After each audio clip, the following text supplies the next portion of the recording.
This is BBC News, the headlines at 2 o'clock. Police struggle to contain the violence after a third night of riots. They describe it as the worst in current memory. One man has died after being shot during the rioting, which has now spread from London to other major cities. The Prime Minister is visiting Croydon now and has recalled Parliament, saying thousands more police will be deployed on the streets tonight. I am determined, the government is determined, that justice will be done and these people will see the consequences of their actions. I urge all the citizens of London and the guardians and the parents of young people to actually keep them in tonight.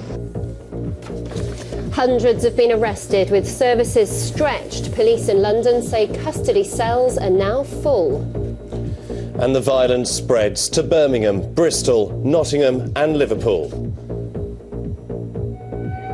Questions are being asked over police tactics and their ability to protect shops and people. I just think that if the police were stretched so badly, they need to get the army into the area because we didn't have no police presence. And in other news, it's a volatile day on the financial markets, with the FTSE briefly dipping below 5,000 points for the first time in over a year.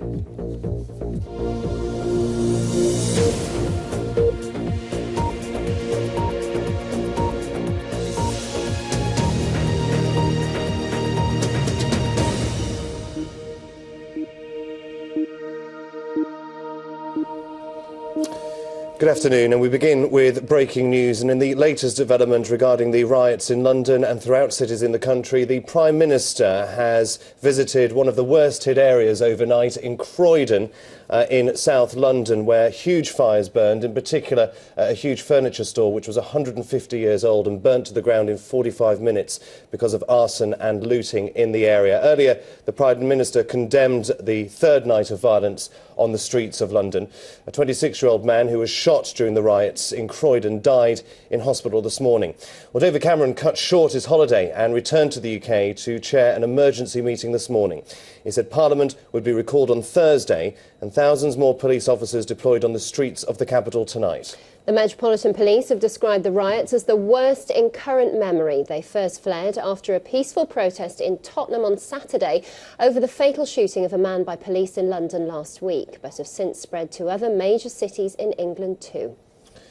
Well, in the capital, looters raided shops and set cars on fire across areas including Croydon, Clapham Junction, Ealing, Peckham, Lewisham, Woolwich and Hackney. Over 525 people have been arrested. Police in London say cells are now full. Our Home Affairs correspondent Matt Prodger has the very latest. This is a public order warning.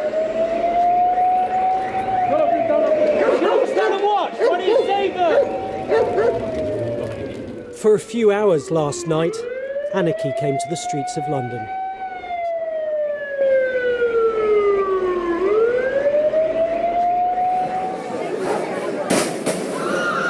This is what happens when a fear of the police evaporates.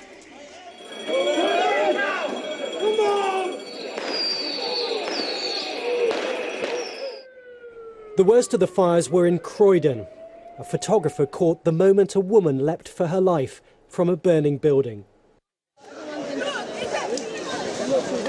The mobs were feral, unabashed, ruling the streets. In Barking, this film shows a youth cowering on the ground, a pool of his blood on the floor. At first, a rioter appears to help him up, before they ransack his bag, rob him, and leave him in their wake. He just took something from his bag. These scenes are from Woolwich, but they could have been from Hackney, Lewisham, Peckham, Ealing, Clapham, or any one of dozens of places. Let's watch. Let's get some watches, man. At daybreak, the scale of the damage became apparent. The shops the police had been unable to protect. Here in Clapham, local people say the looting went on for more than 2 hours without a policeman in sight. Across the capital, more than 20,000 999 calls were made in a 24-hour period. That's 4 times more than usual. Police say it was their worst ever night.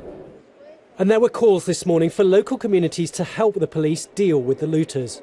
The message to so many local people is please get your kids in off the street, and if your child has new trainers today or has suddenly acquired something that they didn't have yesterday, ask them some tough questions about why they got it. And if you think they got it through looting, you march them down to the police station and hand them over, because a lot of parents, grandparents, extended family members need to ask some tough questions of their young people this morning. Similar sentiments were expressed several miles away in Ealing, this time by furious shopkeepers. I've come here this morning, all my clothes are strewn all over Ealing Green here. It's absolutely disgusting. They are feral rats. What are those parents doing? Those children should be at home. They shouldn't be out here causing mayhem. I'm absolutely livid, as is everybody else here. This morning the Prime Minister returned to Britain. After a meeting of the emergency committee Cobra, he visited senior police officers to discuss strategy. I am determined, the government is determined, that justice will be done and these people will see the consequences of their actions. And I have this very clear message to those people who are responsible for this wrongdoing and criminality. You will feel the full force of the law. And if you are old enough to commit these crimes, you are old enough to face the punishments. Already this morning, the police said that every prison cell in London was full to capacity. Suspected looters have been transported to stations outside the capital. A warehouse belonging to the electronics company Sony was still billowing smoke today, even as police steel themselves for what may lie ahead. Matt Prodger, BBC News. Well, the British Prime Minister has promised to increase the number of police on London streets tonight by 10,000 in the wake of a third night of rioting. Buildings burned out of control as hundreds of youths in at least 10 separate boroughs looted shops, confronted police and set vehicles alight. Gordon Carrera reports. Scenes of chaos and devastation. Sights no one had predicted and which have shocked the country. This was a furniture store in Croydon, South London last night, ablaze with flames and smoke reaching into the sky. This morning, the owners gave their reaction.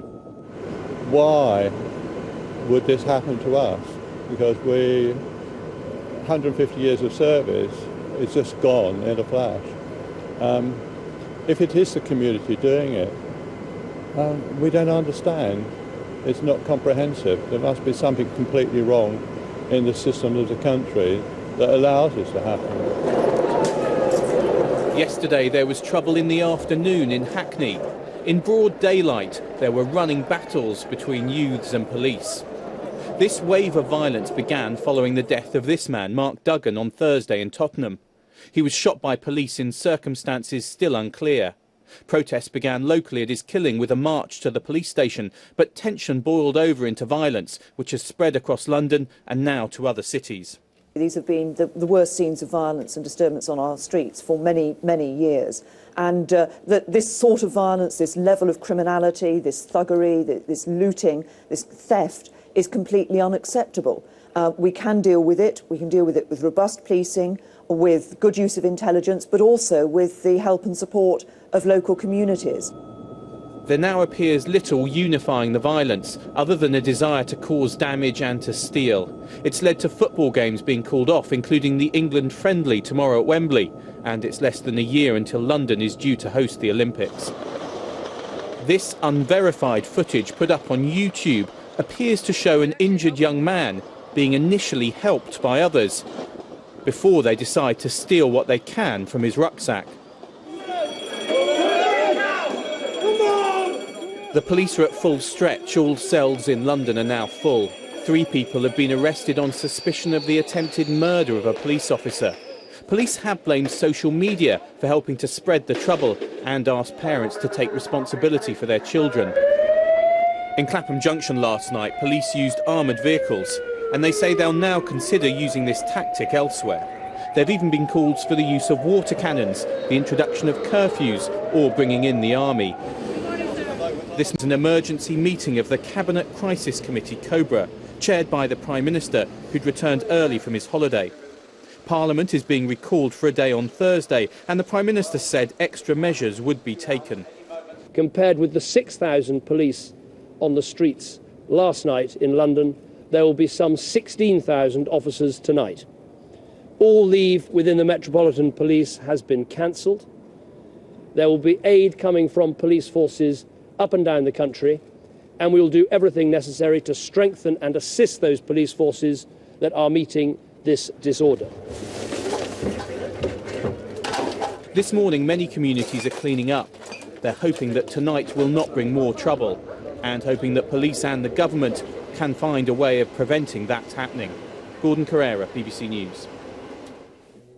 Our reporter John Brain is in Croydon, one of the worst hit areas last night, as you saw in that report. John, it looks like a scene from the Blitz behind you, and we understand in the last few moments David Cameron has had the opportunity to see the damage from last night's riots for himself. Well, he's certainly on the way to this scene. He'll be seeing the burnt-out shell of what used to be a furniture store here. It's been here since 1867, 5 generations of one family. As you can see, it's just a complete wreck at the moment. I've been speaking to the owners today. They've been talking about their heartbreak. Now, look at the building just behind with the green shutters. You may remember there was an extraordinary photograph of a woman leaping for her life. That was this photograph we've got here. Was taken last night by Amy Weston, who's actually with me now. Taken by Amy Weston, who's with me now. Amy, hi. What was it like last night when you came? What did you see exactly? Well, I was actually up the other end there. It was just sheer chaos. The heat from the flames, I was trying to take the photographs, was just really intense. So that woman was so close. So for her to have jumped down and to have been so close to those flames, it must have just been burning her skin. Then behind me to where you can see the Argos, there was just all the rioters. They were in the shops, they were looting, they were stealing everything. There was only about 7 riot police actually in the area at the time, and they were just obviously concentrating on trying to save the woman as she was jumping from the building. And what happened to her after she jumped? We just couldn't see, because then the riot police sort of pushed everybody way back. They were talking about canisters and gas explosions in the area, so that the lady just disappeared. So obviously we all wanted to come forward. We'd like to know who she is. And of course the complaint that's been made by so many people is about the police response. From what you saw of it, were they here in time and in satisfactory numbers? Yeah, for a short period of time, because I was concerned myself about being sort of, mugged or attacked or anything like that, because the atmosphere seems to be that people were generally just turning on each other anyway. But there was very low police presence here. As I say, there was only maybe 6 or 7 riot police in that. And as I turned behind me, all of those shops were being smashed to pieces, and there was no police presence there at all. Amy, thank you very much indeed. Well, this isn't the only scene of devastation here in Croydon.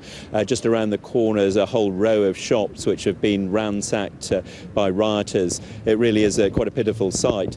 And what many people are talking about is the sheer randomness of all this, that why have they John, picked just want to here? interrupt you there, because we're just receiving really those pictures of David Cameron arriving in Croydon, greeting fire crews and police officers who have worked tirelessly through the night, and many of them since Saturday, to bring some kind of order to the streets of London. Many of these firefighters will have tackled those flames that engulfed that 150-year-old business that burnt to the ground in 45 minutes. And of course, the biggest problem for many of the firefighters is it's been just too unsafe for them to tackle the flames. They've had to stand there helplessly and watch buildings burn until the police allow them in to try and extinguish the flames when it's safe and when the mobs have left the area. So David Cameron getting a closer look at some of the buildings which are still smouldering, still posing a danger, as you can see there, water being sprayed onto that building in Croydon. David Cameron arrived back from his holiday in Tuscany, which he cut short to attend a Cobra meeting, speak to various chief police officers and heads of the emergency services this morning, and hold a Cobra emergency crisis meeting to deal with perhaps another night of violence tonight. Our correspondent John Brain is in Croydon. He's been watching events unfold this morning. John, perhaps you can tell us a little bit more about what David Cameron has been seeing for himself in the last few moments. Well, as I say, Chris, it's really been a scene of utter devastation here. There have been onlookers coming here all morning, many taking photos, but others just staring in utter disbelief at what's happened to their local area. And of course, it's nothing really very different from other parts of London, and indeed, as we're seeing other parts of the country now. As I was saying, it's the sheer randomness of what's been happening, which has really taken everyone by surprise. When I spoke to the owners of this furniture store, they just said there was just no reason for them to be targeted, no reason for Croydon to be targeted. So David Cameron is being shown the extent of the damage to this particular part of London. But of course, it's just going to be one scene out of many which he will either visit or be told about over the coming hours as he assesses what he and his government are going to be able to do about this, because there is a great deal of criticism, certainly on the ground here, about the police response, whether they were here in time and in sufficient numbers to deal with the rioters. People have been telling stories of how the carnage was just continuing, and what police were here were just standing back because there weren't enough of them to deal with it. And of course, this is the issue that the main issue now for the government and the police is to decide how they change their tactics for tonight to avoid any repeat of the last couple of nights of sheer mayhem on the streets. I should just warn our viewers, these pictures are coming into BBC Television Centre, which is why we're losing the picture there a bit. We're expecting a bit of spool back. They're just being fed in to the building. John, what's the morale like in Croydon, particularly among the local residents and the emergency services at the moment? Will David Cameron's visit do anything to bring some comfort after last night's events? Well, that's debatable, obviously, whether they'll be reassured by his presence or whether they'll just be angry that he wasn't here in the country earlier when all this started. As for morale, I think people have been fairly resilient about this. Certainly the owners of that shop, devastating for them. The owner, 80 years old, he's the fourth generation owner and his son is the fifth generation. He was saying how he'd been enjoying his wedding anniversary when he got news of what was happening. And but they're certainly determined to carry on with their business. They've got another shop next door which was also targeted but wasn't damaged to the same extent. So there is a determination here that the businesses will pick themselves up and start again. But of course it's going to be very difficult, and for a long time this is going to be a very potent image, a very painful reminder of what's happened and the scars that have been left. John Rain in Croydon, thank you. Well, this is a constantly updating story, of course. We're just getting another line in. There have, of course, been questions about what tactics the police are going to use to tackle this increasing violence. And we're hearing now, this has been reported in various places, that plastic bullets are being considered by police chiefs as a tactic to bring this rioting under control. The Deputy Assistant Commissioner has said Scotland Yard, though, is not going to throw 180 years of policing with the community away. But the use of any tactic will be considered carefully. That doesn't mean we are scared of using any particular tactic. Well,